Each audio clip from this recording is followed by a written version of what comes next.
Kung isang araw ay natagpuan mo ang iyong sarili na nakulong sa isang whiteout blizzard, at mayroon lamang isang maliit na kalsada sa unahan na patungo sa isang lumang, hindi pinangalan ng kabin, ano ang gagawin mo? Tumayo sa labas sa lamig hanggang sa magyelo ang iyong katawan o pumasok sa loob at humanap ng masisilungan, kung saan naisip mo na maupo ka lang at magpainit ng iyong mga kamay at maging okay. Akala ko noon mas matalino ako kaysa doon.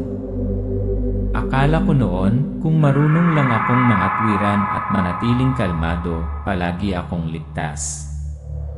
Hanggang sa gabing iyon nang ang mga limitasyon ng pangunawa ay naunat hanggang sa punto ng pagsira. New York sa taglamig. Isang mahabang biyahe papuntang Vermont, ako lang, ang aking lumang jeep, isang malamig na kaldero ng kape, at isang bote ng murang whiskey. Ang nyebe ay nagsimulang bumagsak ng marahan nang umalis ako sa pangunahing kalsada na humahampas sa tahimik na kakahuyan. Sa una ito ay isang malambot, pinong flake na nagpapakinang sa mga puno ng pino sa tabi ng kalsada na parang mga Christmas card. Ito ay hindi ordinaryong bagyo. Iyon ay ang gabing nabuhay, isang nakabulag na puting kurtina na nilalamon ang lahat ng liwanag, lahat ng bakas ng buhay. Sa isang iglap, nawala ang daan sa aking paningin, parang may humila sa kortina ng kamatayan. Sa gitna ng puting impyernong iyon nakita ko isang makitid na landas, dalawang baluktot na poste na kahoy na natatakpan ng yelo. At sa dulo ng landas na iyon isang kabin. Luma, tahimik, pero parang may hinihintay pa. Narinig ko ang mga babala. Nasa isang blizzard, hindi lahat ng silungan ay ligtas. Na kung minsan, ang katahimikan mismo ay ang pinakadetalyadong bitag na maaaring itakda ng kalikasan o isang bagay, mas mapanganib kaysa sa kalikasan. Pero hindi ko alam yun. O siguro ginawa ko, ngunit huli na para bumalik. Pagbabago ng eksena, hinawakan ng kamay ng paunahing tauhan ang malamig na bakal na doorknob, langit-ngit ang tunog ng pagpihit ng doorknob. Narrator, dahan-dahan, salita sa salita. Pumasok ako. At nagsara ang pinto sa likod ko walang ingay. Mula sa sandaling iyon naiintindihan ko na. Hindi ako pumasok sa isang cabin. Pumasok ako isang gate. Kung nawala ka sa blizzard at nakahanap ng abandonadong cabin, huwag kang pumasok. Pero kung nakapasok ka na may daan ba pabalik? Ang ilang mga paglalakbay ay nagsisimula hindi sa isang patutunguhan sa isip, ngunit sa isang destinasyon sa isip. Ang imahe ay kumukupas, isang lalaki sa kanyang 4 na pula, mabigat na Amerikana, payat na mukha, pagod na mga mata, nakaupo sa likod ng manibela. Ang ilaw ay madilim, ang nyebe ay humihip ng mahina. Ganyan ako. Isang lumang jeep, isang malamig na kaldero ng kape, isang maleta ng mga damit at isang kaluluwang puno ng mga bitak. Vermont, kung saan madilim ang makipot na kalsada at tahimik na tinatakpan ng maliwanag na nyebe ang mga daanan. Hindi ko intensyon na makahanap ng kaligtasan doon. Gusto ko lang mawala sa buhay na ito, kahit na weekend lang. Pero ang hindi ko alam, mayroon bang mga lugar handang kunin ang mga nawawalang kaluluwa? Nagsimulang bumagsak ang snow ng mas malakas. Sa una sa maliliit at malambot na mga natuklap pagkatapos ay unti-unting pumuti ang langit. Ang hangin ay sumipol sa mga puno tulad ng mga buntong hininga ng mga namatay dito. Windscreen, mabilis na lumabo ang view, naiwan lamang ang isang makapal na kumot ng puti. Sa ilang minuto, naglaho ang daan sa unahan, parang isang di nakikitang kamay ang nakatakip sa isang puting kumot ng pagluluksa sa buong mundo. Binagalan ko. Tumibok ang puso ko. Umikot ang tiyan ko.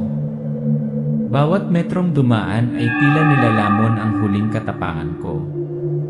Ang digital na orasan sa dashboard ay kumurap, 11 oras 42 minuto yan. Nawalan ng signal ang telepono. Walang signal. Walang mapa. Walang guide lights. Ang lens ay dahan-dahang umilaw habang ang mga gulong ay dumaan sa natatakpan ng nyebe, tumagilid na mga milestone. Sa gitna ng puting kaguluhan na yon nakita ko isang maliit na landas nakatago sa likod ng madilim na kanopi ng kagubatan. 2 post na gawa sa kahoy na parang 2 saksi na bulok ng panahon. Walang sign. Walang bakas. 100 lang patungo sa kadiliman. Larawan, kabin, bulok na kahoy, bubong na baldosa na nababalutan ng nyebe, isang kalawang na tsimenya. Isang kabin. Luma, ngunit hindi desyerto. Tahimik pero hindi patay. Mukhang hindi inabandona. Mukhang naghihintay. Kahit estranghero. Sa aking offline na mapa, walang ganoong kalsada. Walang pangalan ng lugar. Walang marka. Isang blankong espasyo lamang sa gitna ng kagubatan, na para bang ang lugar na ito ay hindi kailanman umiral sa anumang mga talaan. May mga lugar na hindi lamang inaalis sa mapa. Sinadya nilang hindi nagre-record. Dahil kung ano ang umiiral doon ay hindi para sa mga tao. Ang karakter ay humina ng husto, nag-zip ng jacket, inabot ang flashlight. Lumabas ako. At sa sandaling iyon umalis ako sa mundong dati kong kilala. Sa loob ng kabin hindi ang lamig ang unang pumatay sa akin. Ang katahimikan noon. Ang mga kawali ng kamera mula sa pinto patungo sa kabin, ang liwanag mula sa makitid na pinto ay naglalabas ng mahinang liwanag na naghahati sa espasyo sa 2 hati, liwanag at madilim. Hindi ito ang karaniwang katahimikan, hindi ang katahimikan ng isang abandonadong bahay. Ito ay isang katahimikan na may bigat. Hindi nito hinahayaan kang makarinig ng anumang tunog maliban sa iyong sariling tibok ng puso. Naglalarawan sa kabin ng mas detalyado. Kisame, mga sulok ng silid, ang mga butil ng kahoy ay pumuputok na parang maitim na ugat. Ang silid ay maliit, mababa, makitid. Ang madilim na liwanag ay tila unti-unting inaalis ng anino. Kulay abo ang mga dingding na gawa sa kahoy, malamig ang tiled floor, nababalutan ng makapal na alikabok pero kakaiba, walang bakas ng insekto o daga. Mga kawali ng kamera, lumang oil lamp, tinunaw na kandila sa baluktot na hugis, ilang nakabukod na bagay. Walang tunog. Walang buhay. Pero hindi ibig sabihin na walang tao dito. Detalye ng basag na salamin, inilarawan ang psikolohiya ng karakter. Nagsasara ang kamera sa basag na salamin. Ang maliit na salamin na nakasabit sa likod ng pinto, parang tahimik na sentinel. Ang crack ay umaabot na parang razor blade cut na nahahati ang refleksyon ko sa kalahati. Nagsasara ang kamera sa refleksyon ng karakter sa salamin, basag na mukha sa kalahati. Yung pagmuni-muni na hati higit pa sa hugis ko. Hinahati nito ang isip ko sa kalahati. Ang kalahati ay ako. Yung kalahati iba na. Detalye ng larawan ng pamilya, maliit na batang babae na may ngiti. Sa dingding sa tapat ng malamig na fireplace. Ito ay isang larawan na hindi ko maalis ang aking mga mata. Yung 3 matanda walang laman. Walang mga tampok, walang emosyon. Ang maliit na batang babae sa gitna, malalim na mga mata, baluktot na ngiti. Tanging ang maliit na batang babae na may matingkad na itim na mga mata at isang mahinang ngiti ang ngiti ng isang taong nakakaalam ng lahat. Isang ngiti na hindi masaya o malungkot, pero parang silent challenge. Ang kabin ay may kakaibang amoy, kalawang na bakal at amag na naipon sa paglipas ng panahon. Ang silid na may ang bulok na sulok ng kusina, ang walang laman na aparador. Ang amoy ng kalawang na bakal at amag ay naghalo, na tumatagos sa bawat butil ng kahoy, sa hangin, sa bawat hininga na aking hinihinga. Isang luma, bulok na amoy na parang matagal nang patay ang kabin na ito, ngunit hindi pa naagnas ang katawan nito. Ang tunog ng ihip ng hangin, may halong kalawang, ang maliit na langit-ngit ng bulok na kahoy. Maliliit na ingay, scratching, footsteps, paghinga sa labas ng kabin. At saka narinig ko. Malalim na madilim na sulok, walang makita, isang maliit na tunog lamang mula sa kung saan. Nangungulit. Hindi mabilis, hindi nagmamadali. Rhythmic, mabagal na parang may tao, o isang bagay na humahakap sa paligid ng kabin ng hakbang-hakbang. Maalikabok na sulok ng bintana, sa pamamagitan ng siwang ng pinto ay makapal na kadiliman, sa labas ay puti. Paghinga. Madalas. Nakatago sa likod ng bawat umuungol na hangin sa labas. Mga pagbabago sa kabin, bukas ang mga pinto sa mga hindi umiiral na landas. Kakaibang pinto ang lumilitaw sa sulok ng silid, bahagyang basag sa mga gilid. Kabin nagsisimula ng magbago. Ang karakter ay nakatayo pa rin, ang mga mata ay puno ng takot. Bumabalik ang kamera, bumukas ang bagong pinto, siksik ang kadiliman sa loob. Isang bagong pinto ang lalabas kung saan dapat may blankong pader lang. Ang sinag ng flashlight ay kumikinang sa loob, ang espasyo ay itim, malalim. Sa loob, ang espasyo ay hindi sumusunod sa anumang mga patakaran. Ang pagpasok sa loob ay parang pag-alis sa realidad. Ang kabin ay dahan-dahang gumagalaw ng mga kasangkapan. Bahagyang umiindayog ang tumba-tumba kahit walang hangin. Nagsisimulang gumalaw ang mga bagay. Hindi mabilis, hindi mahirap. Dahan-dahan lang, parang inaayos nila yung pwesto nila sa isang silent song na hindi ko marinig. Walang duda tungkol dito. Itong kabin ay buhay. Dahan-dahang lumingon ang figura patungo sa basag na salamin. Ang refleksyon sa salamin, bahagyang nanininig ang bitak na parang nagre-react sa presensya ng figura. At pagbabalik ko, yung salamin, hindi na nagpapakita sa akin ng tumpak. Ito ay nanonood. Tumayo ako, nakaharap sa basag na salamin. Ngunit ang taong nasa salamin ay hindi na ako. Dahan-dahan ipinikit ng kamera ang larawan sa salamin, bahagyang nakatagilid ang refleksyon, humihinga ng hindi nakasabay sa karakter. Narrator. Gumalaw ang refleksyon. Wala sa rarinay. Ibang hininga. Ibang buhay. Tumalikod ako pero hindi nawala ang pakiramdam. Yung titig diretso pa rin sa likod ko kahit hindi ko nakaharap. Karakter na nangangapa sa basement. Nakaawang ang pinto sa basement, itim na itim. Ang hangin ay sumipol ng mahina, malamig. Sa ilalim ng kabin. Ang basement. Bulok na kahoy na hagdan, bawat hakbang ay lumalangit-ngit habang bumababa ang karakter. Isang espasyong mas malamig kaysa kamatayan. Kung saan hindi maabot ng liwanag. Silong, malaking sira na salamin. Sa gitna ng basement, isang malaking salamin, halos kasing taas ng kisam, itim na kahoy na frame na may nakaukit na kakaibang mga simbolo.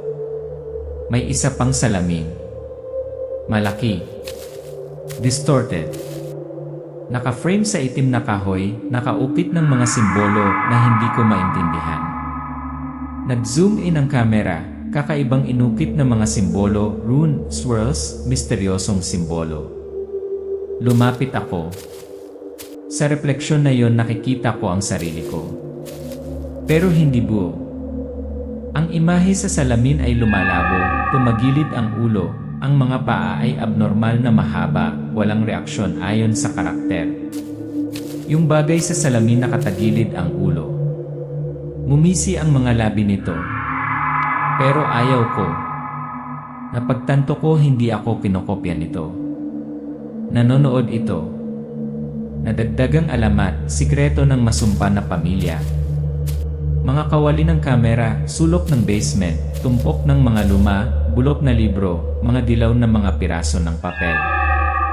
Nakahanap ako ng mga lumang journal. Nag-zoom in ang kamera sa malabong sulat kamay, mga tala ng ritual, mga pangalang naka-cross out. Ang mga Morrison. Nanirahan sila sa kabin na ito mga henerasyon na ang nakalipas. Mabilis na kumikislap ang kamera, mga lumang larawan, madilim na seremonya, kandila, bilog ng mga simbolo na iginuhit sa sahig na gawa sa kahoy. Hindi lang sila nabubuhay. Sinusubukan nilang tawagan ang mga espiritu, mga ritual, mga hindi pamilyar na pangalan. Nagdudugo ang mga panalangin sa dilim. Dahan-dahang itinaas ang kamera sa dingding ng basement, lumang tuyong dugo, malabong simbolo. Ngunit ang isang nabigong ritual ay nagbigki sa kanilang mga kaluluwa dito. Ang kabin ay hindi na isang silungan. Ito ay isang kulungan. Ang batang babae sa pagpipinta, ang kanyang tunay na papel. Ang pagpipinta sa sala, ang batang babae sa mga walang mukha na figura. Ang babae, ang tanging naiwan, o ang unang bagay na maaari. Hindi siya biktima. Siya ang tagabantay ng pinto. Nahuli ang karakter sa laro. Nagbabago ang mga bagay sa kabin, lilitaw ang mga bagong pinto, bukas ang mga bagong sipi. Nagsisimulang magbago ang kabin sa tuwing ipipikit ko ang aking mga mata. Mga bagong pinto. Mga kwartong wala. Mabilis na mga kawali ng kamera, bahagyang gumagalaw ang mga mesa at upuan, otomatikong nagsisindi ang mga kandila. Nahuli ako sa isang laro. Isang ritual. Bawat maling pagpili pinapanatili ako. Nakasabit sa dingding na may mga lumang personal na bagay, leather jacket, sapatos, relo, lighter. Yung mga nauna sa akin tumayo din dito. Nabigo sila.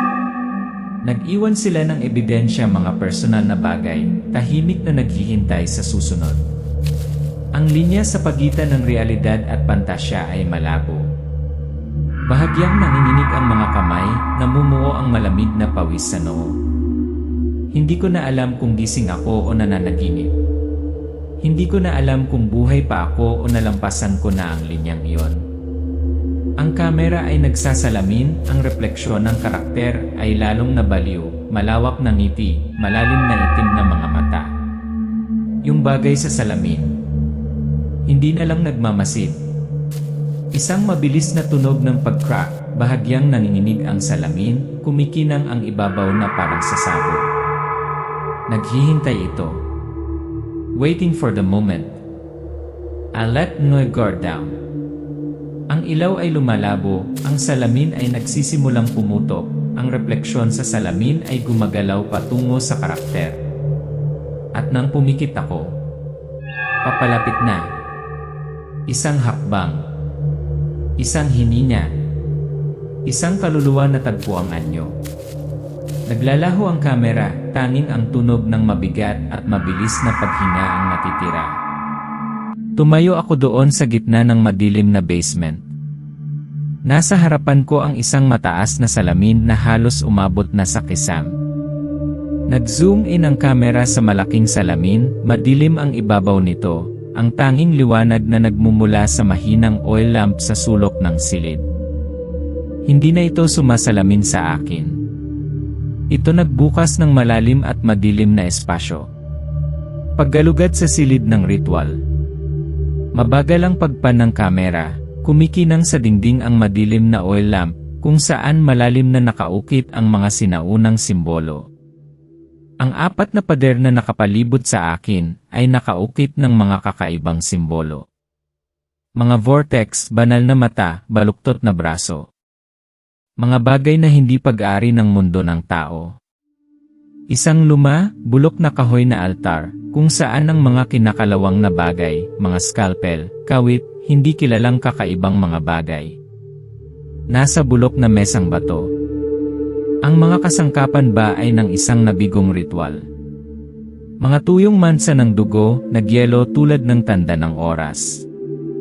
Ang lugar na ito ay dating entablado para sa isang madugong dula. Ang salamin ay isang pinto, ang kaluluwa ay naghihintay para sa isang kapalit. Nakaharap ang kamera sa salamin, ang ibabaw ay nagsisimulang bahagyang tumulo. Ang salamin. Ito ay higit pa sa isang refleksyon. Ito ay isang portal. Lumilitaw ang mga anino sa salamin, pinahaba, baluktot na parang nakagapos. Narrator. Sa likod ng layer ng mercury na yon, ay nakulong na mga kaluluwa. Naghihintay. Isang kapalit. Nakaharap sa distorted double. Mula sa salamin, ang figura ay lumabas, ngunit pangit, maputla, may itim na mga mata, isang baluktot ng ngiti. At pagkatapos lumabas ito, gumagalaw ang clone patungo sa karakter, mabagal, steady, tagilid na lakad. Hindi ako yun. It's all the worst inside me, inukit. Guwang na mata, kalahating ngiti, maputla, mala zombie ang hitsura. Nasa mukha ko.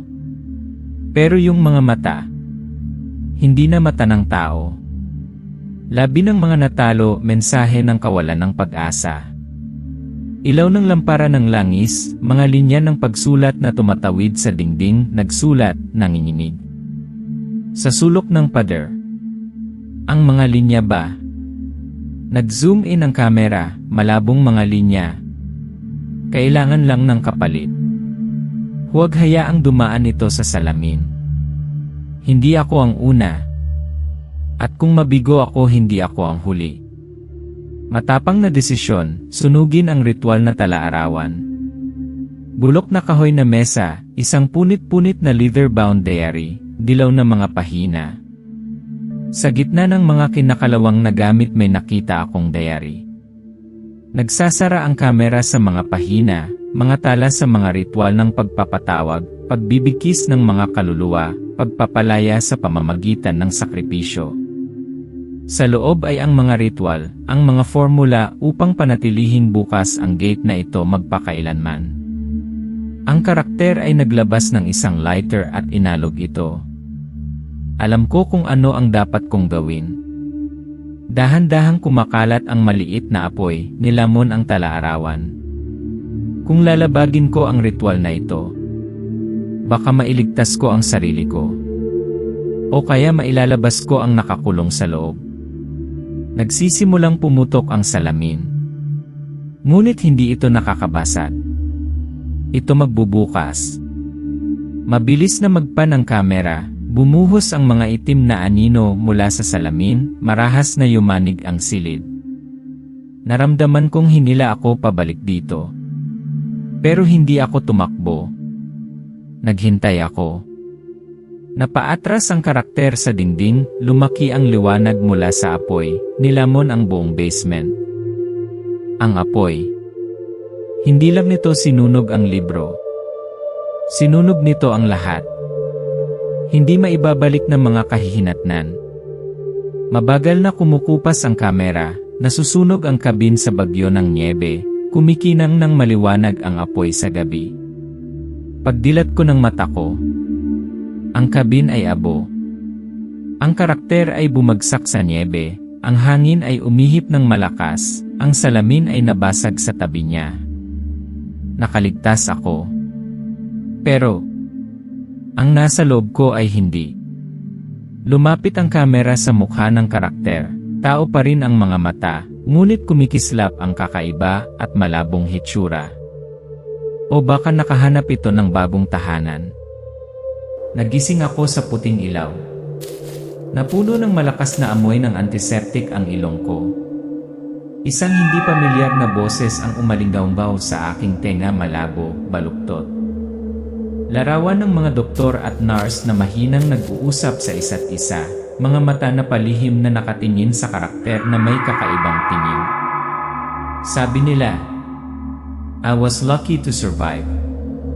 Ngunit ang kanilang mga mata ay hindi naniwala. Psychological deviation, pakiramdam ng wala sa sarili. Ang karakter ay tumingin sa kanyang kamay, isang manipis na kamay, mahinang paso, maputlang mga kuko. Itong katawan ay akin. Pero parang hindi. Ang karakter ay kinuyom ang kanyang kamay, bahagyang nanginginig, isang pakiramdam na hindi siya pagmamay-ari. Parang may gumapang dito na tumatakip sa balat ko na parang Amerikana. Iba ang nararamdaman ng mga tao sa paligid. Mga doktor, nurse, kahit isang kamag-anak sa silid, maingat na mga mata. Nakita ko ang kakaiba sa kanilang mga mata. Hindi awa. Hindi simpatsya. Pero takot. Hinawakan ng isang kamag-anak ang kamay ng karakter. Ngunit mabilis na binitawan na parang may hinahawakan na malamig. Hindi nila sinasabi. Pero alam nila, may napalitan ako. Detalye ng salamin sa ospital, baluktot ng ngiti. Sulok ng silid ng ospital, isang salamin na nakasabit sa dingding. Tapos tumingin ako sa salamin. Ang pagmuni-muni ng karakter, normal sa una. Pagkatapos ay dahan-dahang lumihis ang mga mata. Ang baluktot na ngiti ay humihila sa isang tabi. Yung bagay sa salamin. May porma pa rin ako. Pero ang ngiting iyon ay hindi akin. Wala akong maalala na pangiti ako. Pero yung imahe sa salamin bumiti. Baluktot na ngiti, unti-unting dumidilim ang mga mata, kasing lalim ng kalaliman. Pagpili ng buhay at kamatayan. Karakter na nakaupo sa tabi ng bintana ng ospital, nakatingin sa labas, madilim ang langit, lumilipad ang nyebe. I know. I can't stay here. Hindi maaaring umiral sa mga inosenteng tao. Kapag ang ego sa akin ay matagal nang namatay. Karakter na nakasuot ng Amerikana, tahimik na umalis sa ospital, mga mata na walang nangahas na panatilihin. Bumalik sa kabin. Karakter na nagmamaneho sa kalsadang nababalutan ng nyebe, lumilitaw ang mga hilera ng itim at kulay abong pine tree. Nagmamaneho ako nang walang layunin, walang patutunguhan. Iisa lang ang lugar kung saan ko iniwan ang aking kaluluwa. Huminto ang sasakyan sa gilid ng kalsada, kung saan kumalat ang makapal na snow. Lumilitaw ang isang makitid na landas sa malayo. Yung landas nandoon pa rin. Katulad nung una.